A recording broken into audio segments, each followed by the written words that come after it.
everyone, it's time for our final act of the night. And it's time to welcome onto our little mini stage Mr. Dave Thackeray.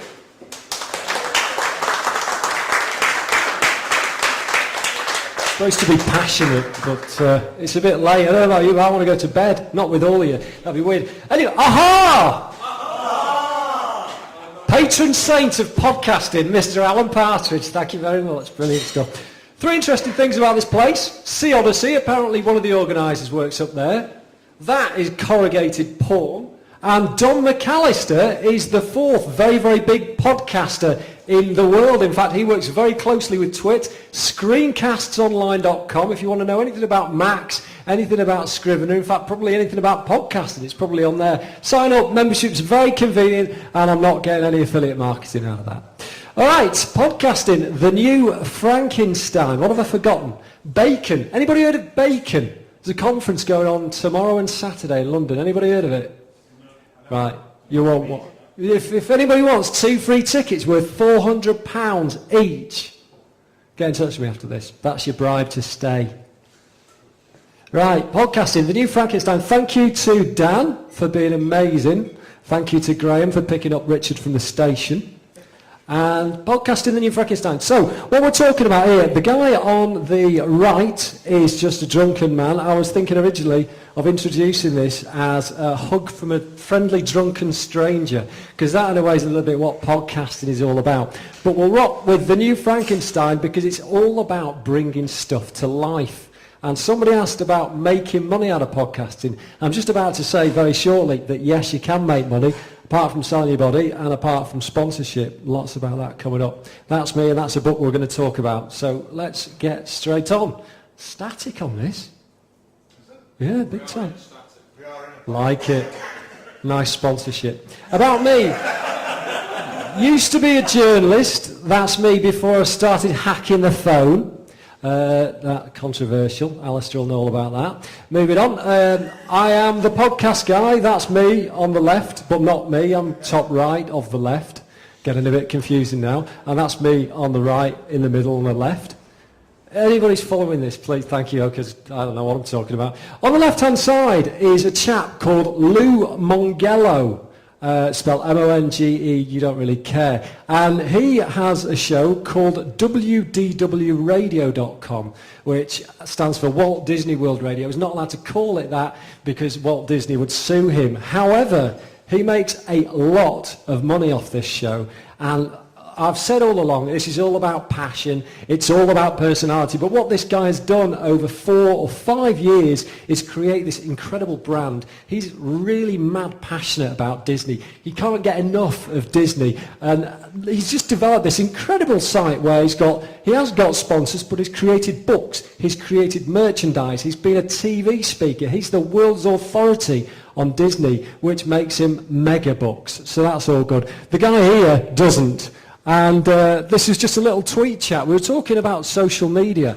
A great way of basically getting some great traction for your podcast is having a tweet chat. So what happened here was some chap called Mike.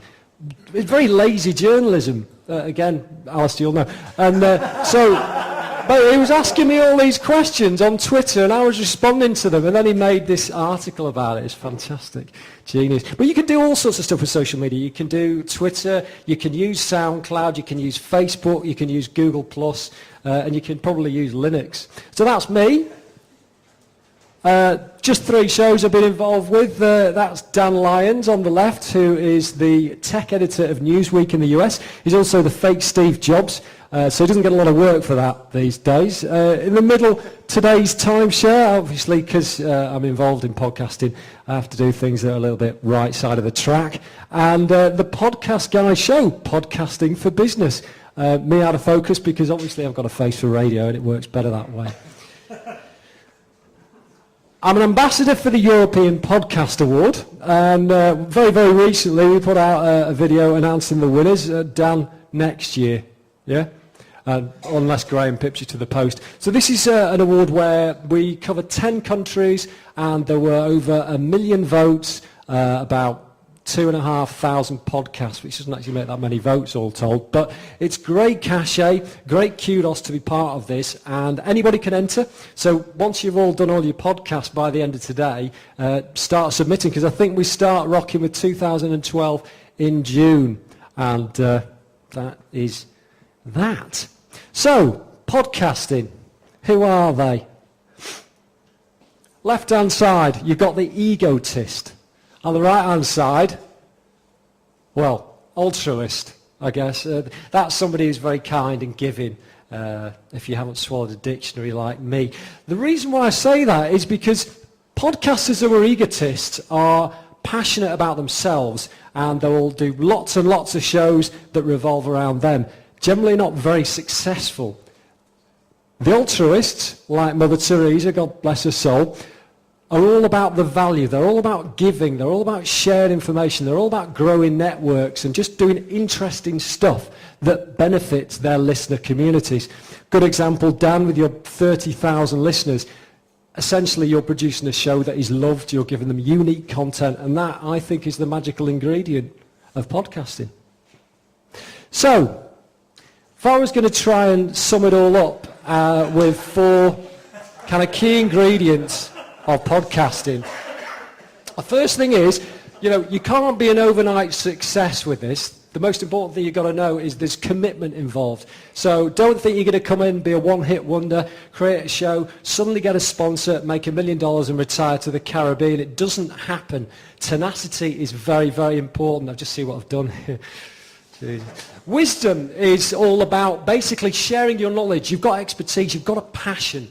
And every single one of you, I don't know, we were talking to Helen and Joe before, music and the health and safety executive, these are key topics, and there's like 6 billion people out there. And there's loads of people who probably want to listen to what you've got to say. And expertise can be, I know podcasters who are greengrocers. The Produce Picker podcast doesn't work well with microphones. Very, very successful. Gets sponsored by fruit people. There's people who are dentists, doctors, police officers, strippers. I don't say you're any of those, but you can do it depending on what you want to do. Just be yourself and just exude your passion. Be who you want to be and do it on podcast, because the best thing about podcasting, as Neil mentioned before, doesn't talk a lot of sense, but it's all about story. Yeah? It's theatre of the mind. It's sharing your enthusiasm and your passion using podcasting.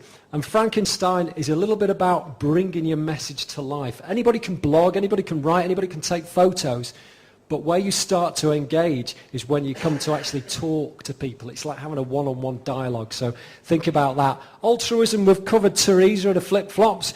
Truth is just very simply about being transparent, being authentic, being relevant, knowing what people want to hear, and being yourself. Very, very important part of being an incredible podcaster. To put it another way, passion, these are the ingredients. That's a plate, there's a knife and fork. Passion is all about just wanting to do it, yeah? Dan's been doing this for years. I'm a newbie, a novice compared to you, but he's very, very passionate about his music. He wants to share it with his community, he wants to be relevant, and he wants to do it as often and as much as he can. 2 hours with Dan is 2 hours well spent. Nosiness. Now, I mentioned about the journalist thing before. I'm naturally curious, and I presume we all are here.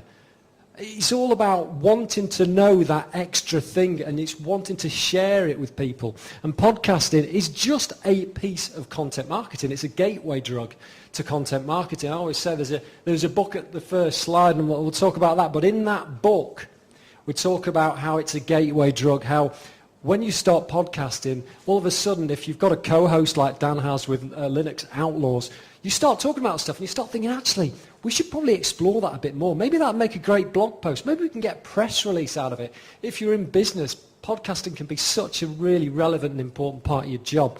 Community, again, this is all about the listener. Take the ego out of the equation. Less Simon Cowell, more Mother Teresa. Think about what you can share with the community and grow the community. Just like Lou Mongello with the Walt Disney WDW radio podcast. You've got to want to do it for those people. And the perseverance was covered before, and the tenacity. That's got to be the commitment there. And lastly, experience. Now, you've all got 10,000 hours as Malcolm Gladwell would say, in something. Whatever it is, you will have a passion. You'll wake up in the middle of the night, first thing you'll do is probably go to the loo, but the next thing you'll do is go, oh, I've just had a great idea about that. Well, whatever it is, that will make great fodder for a podcast. So just get it out there and give it a shot. Our old friend Stretch Armstrong, if anybody here is old enough to remember, a great bit of fun with that. Surprise, the green goo inside is actually non-toxic, contrary to what my mother told me. So this is all about reach, okay? So when you're doing a podcast, the greatest thing about doing a podcast is you've got to touch people in many, many different ways, not like Gary Glitter. What I'm talking about is things like you touch people in the mind, you touch people in the eyes, you touch people and you touch people. You can write a blog and they can read it. You can create a podcast and they can listen to it. But I still say theatre of the mind is the most toxic way of getting through, or the most incredible way of really engaging and waking up your audience. So that's something that I recommend you to do. Bringing your message to life, covered that earlier with the Frankenstein thing, a very much better looking version there. If you've got a message and you want to share it, you can share it on a blog post. But until you actually start talking about it and people can relate to you and they can really empathise with what you've got to say, you're missing out on a massive, massive opportunity. And the value thing again. So we talked about that before, the content marketing side of things, okay? So whatever it is you've got to say, you've got to understand, you've got to kind of siphon it, you've got to curate it, you've got to filter it. You're effectively a content concierge when it comes to podcasting. There are RSS feeds, there are millions of blogs, there's people who you speak to every day of the week. They've all got some little nugget of information to share with you. And this is the kind of stuff that is relevant and will be of interest.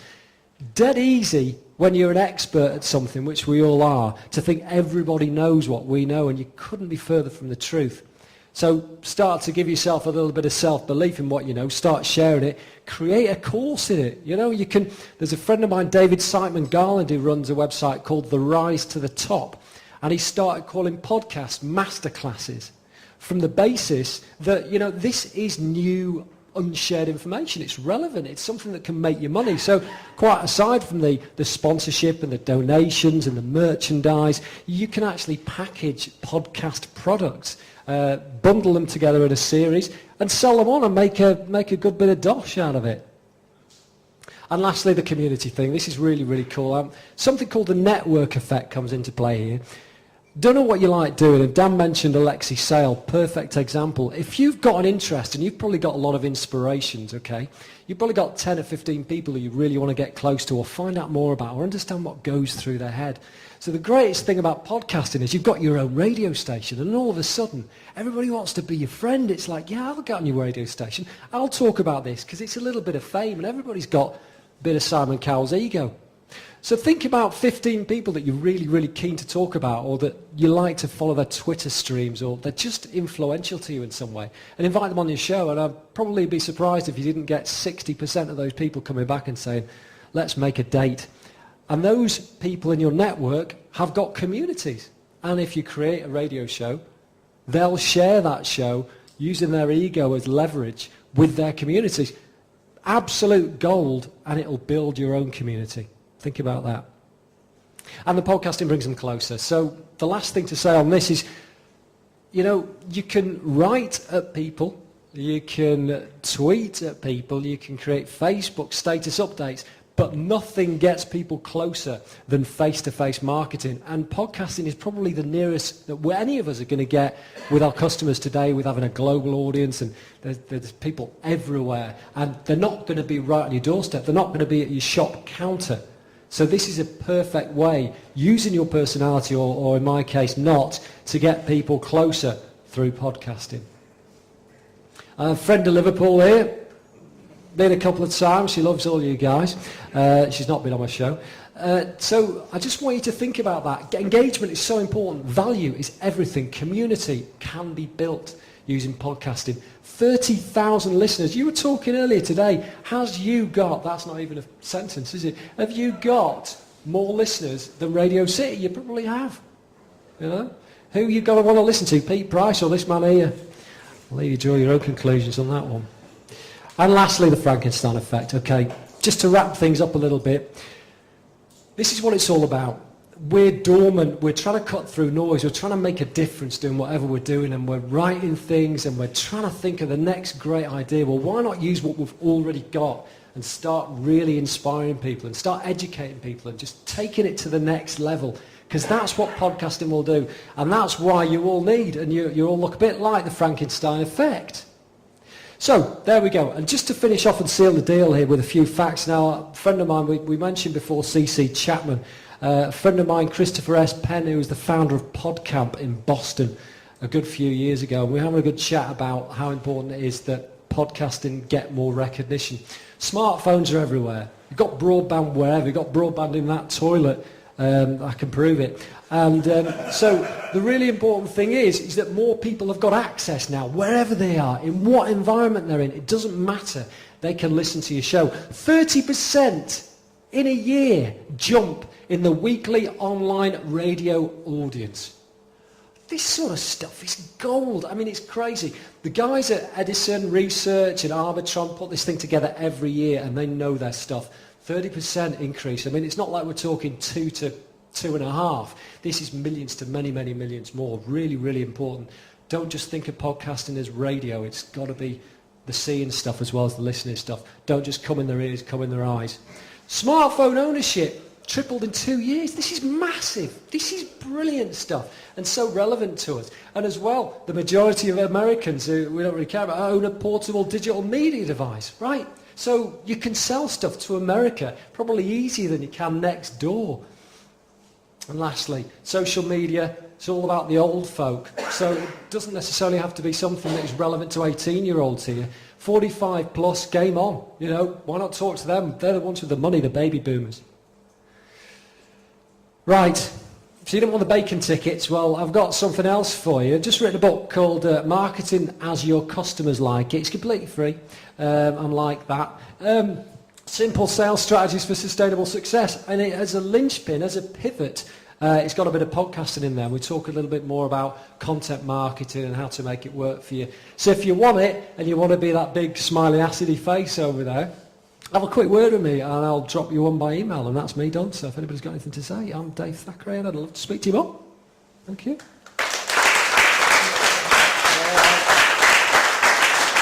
Aha! Any questions? Have you got a tie and blazer badge set? Can be arranged. Christmas, as usual. Sorry, serious question. Great. Gotta go. Wow. Shall I ask me a question? I'll jump in. I'll think of one. No, when you talk about the global audience and building communities, I mentioned before I'm on a local community radio station in Liverpool. Sure. So we, albeit online radio, so we're always aware first and foremost of our local audience. First of all in the Kenton and Fairfield, then Liverpool, then... Do you work with Steve Farragut? I do. Good man. Yeah. Everybody knows Steve. Yeah. But my point is that how do you build a community? What sorts of subjects could you engage people with if you talk to people in Mozambique or Boston or Kensington or Bootle? Do you know what I mean? Let me turn it around. What do you want to talk about? Sex. Well, there's plenty of opportunity for that. Mozambique, they love it over there. I guess the important thing is you've got to know who your target audience is. You can't just say global, right? That's a nice side effect. So if you want to talk about sex to people from Kensington, they're going to have their own preferences, and it's kind of finding out a bit more about what they like about sex, and then kind of talking about the issues that affect them. Maybe getting a panel in. Dan does very, very well with his co-host. Is it Seb, did he say? Fab, yes, Fab. So, you know, having somebody in there to kind of have a different perspective, who knows and understands the different ways that people like to hear stuff. So, you know, you've got if you're talking contentious issues, it's great to have a co-host, because all of a sudden, if they don't like what you've got to say, chances are they'll be able to empathise with, you know, host number two. So it's purely and simply all about understanding what that audience wants, and then building on that and getting them to spread the word. And, you know, word of mouth is an incredible, powerful thing. And then once you've actually built something with that community, you've got a product that technically you could package. You could get 5 or 6 of the episodes all together and send them out as a big bundle that you can sell on iTunes. You know, there's an infinite opportunity there. It's just having the passion for it is so important. Good man. Thank you. Don't go yet. To Dave. Dave, stay here, Dave. We're going to get Dan back up, and we're going to get Don McAllister up as well from the audience. And we are, in the words of Neil just now, going to have a three-way. And any questions from the audience for this wonderful trio of people? Fire away. Yeah. I'm going to step out of the line.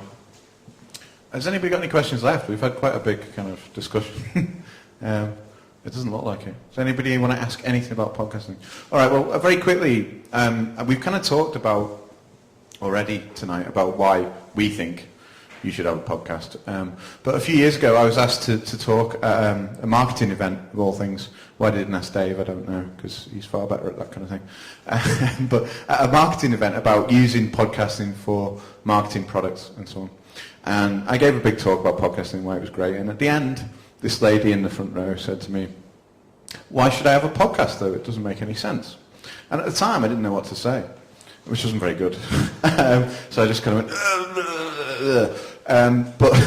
but I realised at the end that how many of you here have blogs? You know, how many people write blogs? Okay, I know Stuart does. Okay, so Eddie's got one. So the same reasons that you have a blog are the reasons that you should have a podcast. If you know, it's exactly the same. It's about spreading your ideas and getting to know people and all that kind of stuff. So that was just something I was going to say, because I didn't get the chance to give her that answer all those years ago, and it looks really bad now because I'm getting really angry. I've got a red stripe in my hand. I'm going, I'm angry, ranting. Yeah, but I just thought I'd share that with you as a thought. So nobody's got any questions about? Oh, Francis. Sorry, I think the public marketing, the thing that gets on everyone's tits is the insincere marketing. Mm-hmm. People just pushing crap at you.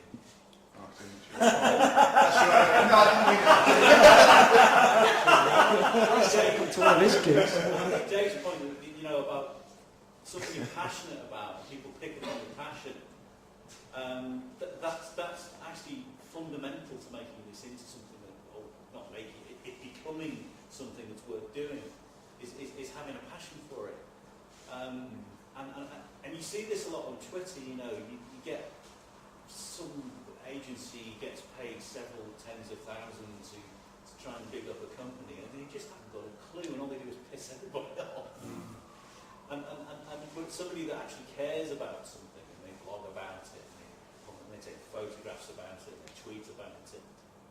You know, I mean, Dom's a good case in point. He likes Apple stuff, and he's really good at it. Don's built a community, haven't you, really, of engaged people. Yeah. Hello everybody, just in case you're wondering why they've dragged me up here for this last session, I'm a full-time podcaster and I've been doing that since 2005.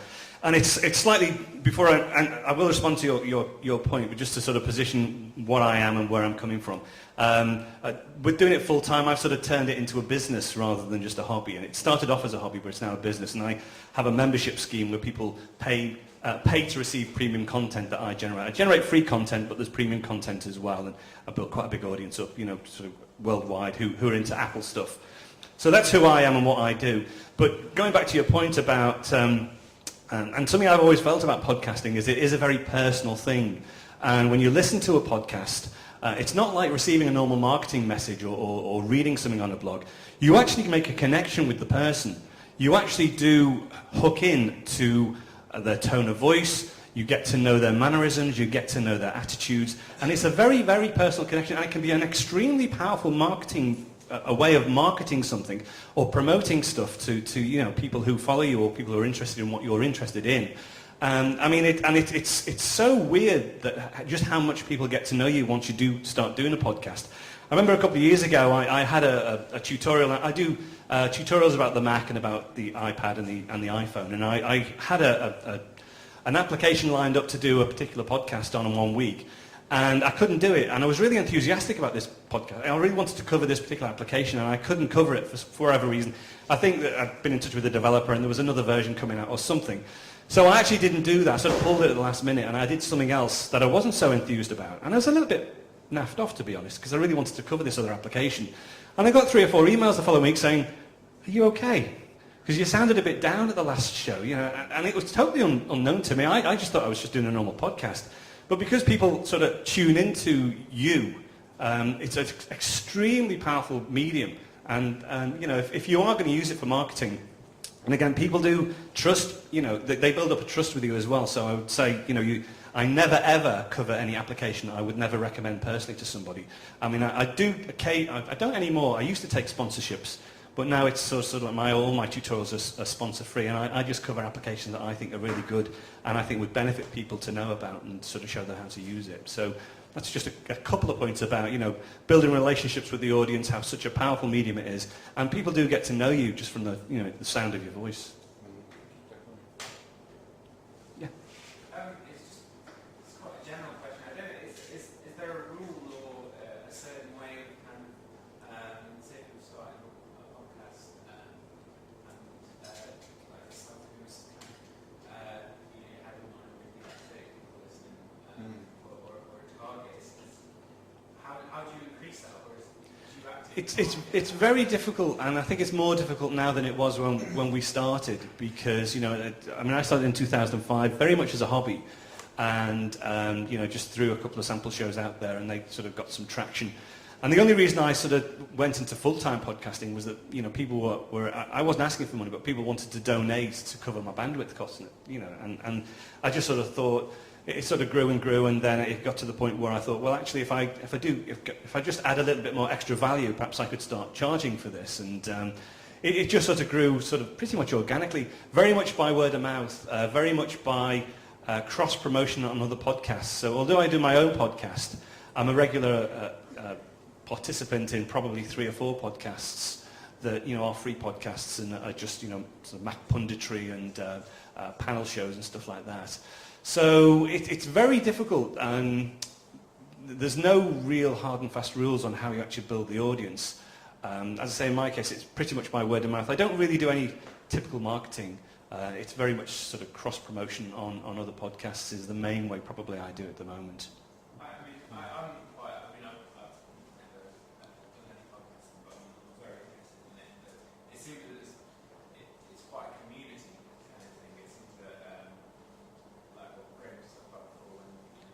Yeah. Yeah, I think the thing with podcasts that people need to understand is that if you're going to do about Smiths and you look at the magazine rack, you could do a podcast on any of those magazine titles and find a niche. There's a couple out in the States who do a podcast about knitting.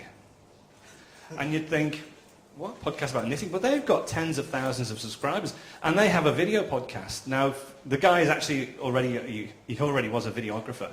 But they started off this video about knitting, and they've grown it and grown it. They've got all sorts of sponsorship deals with yarn, you know, fabric manufacturers, and I don't think they do it full time, but they certainly make a very good, you know, living from it.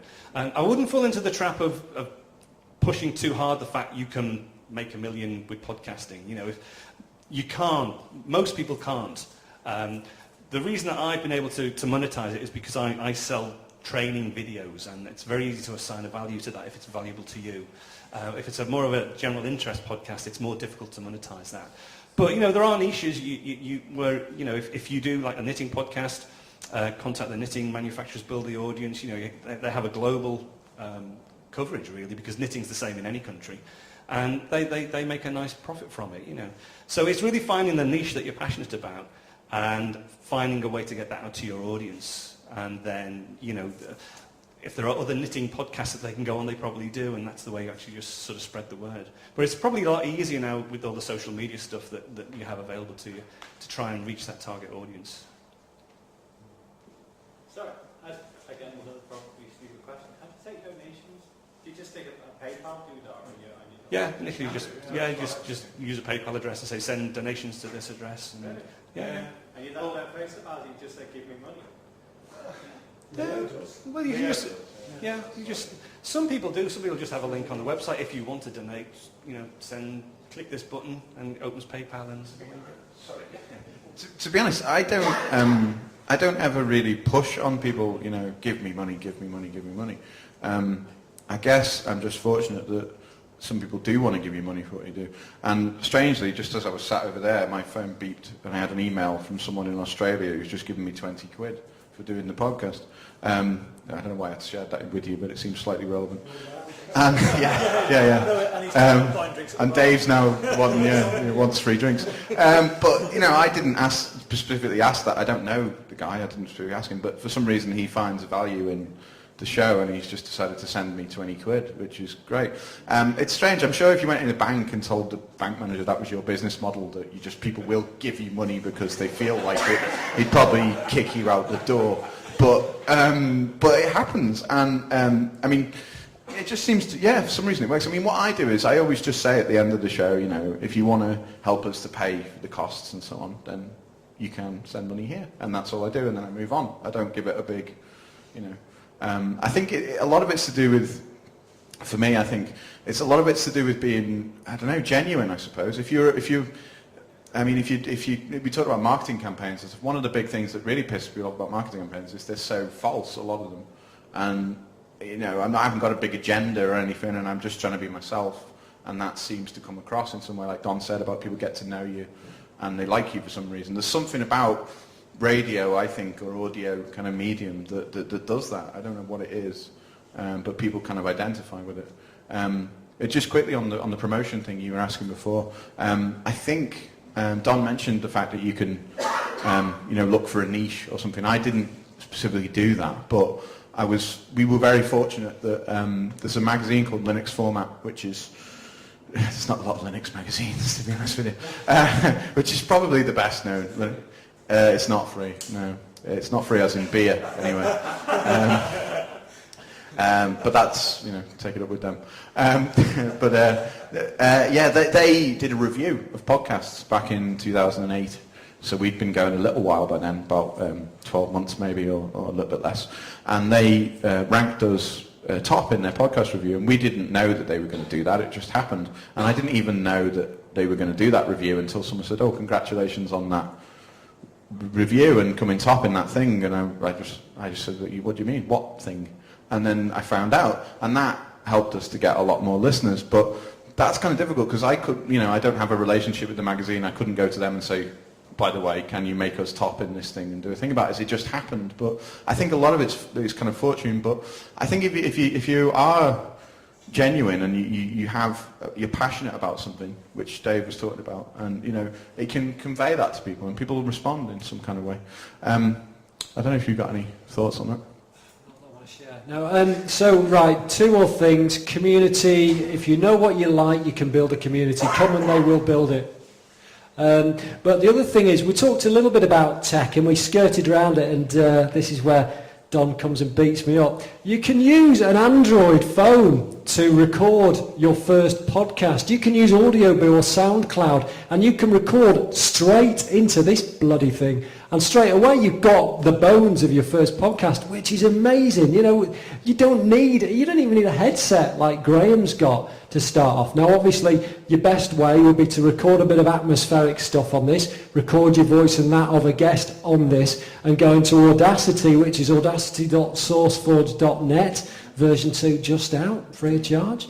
Go in there, do a bit of editing, put a bit of music in, before you know it, you've got a podcast. And the last thing you're going to hear from me tonight, Spreaker.com. Now, I talked about hosting, which is all very well and good. Libsyn is brilliant. Archive.org is free. Spreaker allows you to broadcast live, which is just mind-blowing. So you can reach out directly. You can have a player on Facebook. People can listen to you on Facebook live. Not only that, gets better, ladies and gentlemen, 3 for a tenner. So when you finish that and you're putting it out, what happens then is that it publishes the RSS feed automatically for you, really simple syndication. And you only need to do, if you're going to use FeedBurner, which makes it a bit more difficult, simple, all you need to do is take the RSS feed from Spreaker.com, go to iTunes, submit a podcast, put that code in that field, hit return, whammo, you've got a podcast. It's that easy. Just keep it up, give it a shot. Yeah, and Dave mentioned iTunes there. Obviously, iTunes is a massive podcast directory, but there are other ones as well. And for promotion, one of the things we did quite early was, obviously we listed our show on iTunes, but also we put it into Podcast Alley. I don't even, is that still going now? Yeah, it was going. There was a thing called Podcast Alley that's been that long, I haven't looked.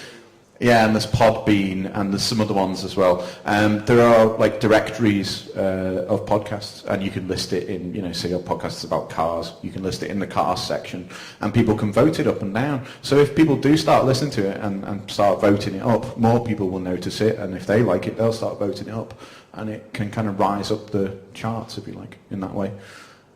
Does any... Sorry. Yeah, just one other thing about iTunes as well. It is like the premier or the main area where people will pick up podcasts. And when you're new, when you're just starting, rather than asking for donations, which you probably won't want to do straight off the bat, ask for reviews and ratings on iTunes, because that pushes you up the charts in iTunes. And because that's where most people actually go to look, that's if you can get into the top charts, it's like just propels you along a bit better. And it's quite easy to do. It's quite easy to get into the charts on iTunes because they use some really weird algorithms.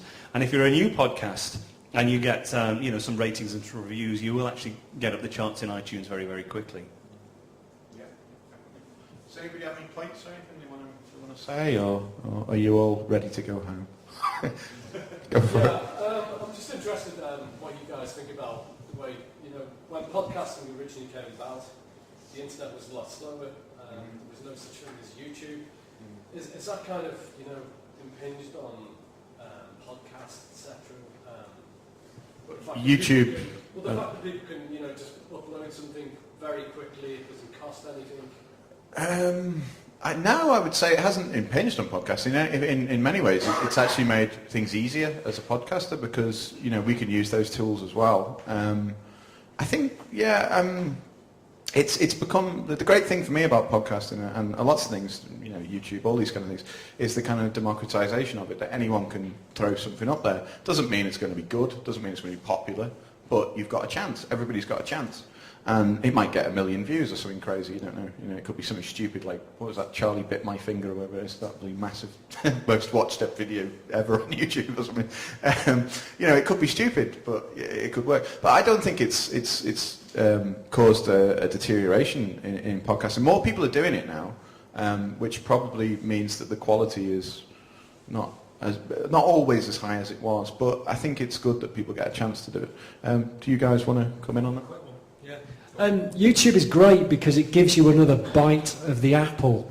I use something called the podcasting pyramid. You start off with a video, face-to-face. You can use Wirecast, which is a way of creating your own TV channel. You take that using snipmp3.com, take the audio out, you've got a podcast. Transcribe that, you've got a blog post. So straight away from one piece of content, you've got three different ways of reaching that one person. The auditory or the videotory or the eye-tory.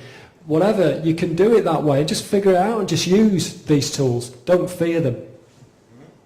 And the only thing I would put, as far as the technology is great. We've got faster upload speeds, we've got higher capacity, faster devices that will use HD video, etc. So that's great from our point of view. But the thing with a podcast as well, if you look back to the definition of what a podcast is, it's this RSS feed. It's syndication of episodic material that gets pushed out automatically from people. And people still like that. One, they sort of glom onto a person's personality. They like their style of presenting. They like what they're saying, so they subscribe. And then, the new content is pushed out to them to their, mobile devices or to the Mac or whatever, or PC. So YouTube, I think still people sort of cherry pick and go in and pick up a video and pick up a video here and, do that sort of thing. But with a podcast, you're sort of expecting episodic regular content to be pushed out to you, and I think that's quite a significant difference to lots of the other services that are out there at the minute. And would you suggest a weekly, a daily, a fortnightly show, that sort of thing? Well, personally, it's what you can do. Don't be too ambitious. Graham before talked about pod fade. It's so easy to pod fade, especially if you're really super hyped up at the beginning and you're really going for it and you're doing too many episodes. You can easily burn yourself out very, very quickly. And also you'll know that if the response if you're not getting the response back that you anticipate, that can sort of bring you down really. So it's what you're comfortable with, what you can manage. Audio is different from video. Video takes a lot more effort to actually put together, so that probably needs to be factored into it as well. You can probably, for me to do, I do 2 shows a week now, and that probably takes a good 3 days of production, and I do it full time, so it's like 3 days. So I do 2 a week, but that's after 4 or 5 years experience really of doing it and honing the production process down, really. And an hour long for each show. It's about half an hour for each. So 40 minutes for one, 20 minutes for the other, yeah. But you're doing video. But that's video, yeah. Audio's... Yeah. I would say similar to kind of what Don said, really. I don't think you should do more shows than you've got comfortable content for, that you've got reasonable content for. I don't think that me putting 20 shows a week online of low quality is going to improve my reputation. I'd rather have one show, maybe even a fortnight, whatever it might be, that's the best that I can make it. That's just my personal feeling, because I think that is better for building the audience and for keeping the quality up. I think that matters. I wouldn't necessarily say volume is better than quality, if you know what I mean. Because people have got to have the time to listen to it. Yeah. Give people less and make them want more, right? So if you think you can handle fortnightly, do monthly, get them wanting more, and then if you've got time to do it, go for the 2-weeker.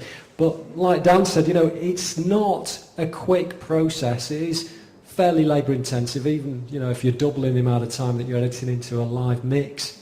So just be comfortable. Don't let the audience down. Be as frequent as you're comfortable with, and just be consistent. Because as soon as you start dropping, it's like a radio show. You're never going to get Jeremy Vine, God bless him, being anything more than a daily show. Otherwise, people will freak out more than they do. So.